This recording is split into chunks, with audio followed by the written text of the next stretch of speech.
Aceh Timur musibah kebakaran hebat melanda kawasan permukiman dan pertokoan di Gampong Ke Dei Dicut, Kecamatan Darul Aman, Kabupaten Aceh Timur, pada Rabu malam, tanggal 25 Februari tahun 2026. Kobaran api yang muncul di pinggir Jalan Lintas Nasional Medan Banda Aceh tersebut menghanguskan sejumlah kios dan rumah warga. Menurut informasi dari sumber di lokasi kejadian, api mulai terlihat membubung tinggi sekiranya pukul 22.30 waktu Indonesia Barat. Material bangunan yang sebagian besar semi permanen membuat api dengan cepat menjalar ke bangunan di sekitarnya. Dugaan sementara, api dipicu oleh ledakan tabung gas dari salah satu bangunan, namun hal ini masih dalam pendalaman pihak berwajib. Kejadiannya sekitar 10:30 tadi malam. Api sangat cepat membesar karena posisi bangunan yang rapat di pinggir jalan raya, ujar salah satu warga di lokasi.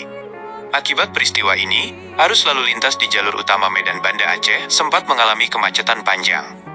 Banyaknya warga yang berhenti untuk melihat kejadian, ditambah posisi objek yang terbakar berada tepat di bahu jalan, menghambat laju kendaraan yang melintas dari kedua arah di tengah malam.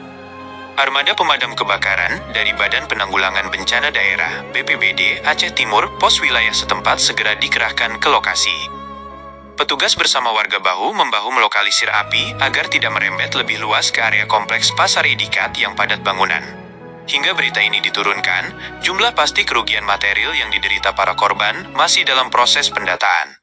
Pihak kepolisian setempat telah berada di lokasi untuk melakukan penyelidikan lebih lanjut, serta mengamankan tempat kejadian perkara, TKP. Beruntung, tidak ada laporan korban jiwa dalam insiden ini.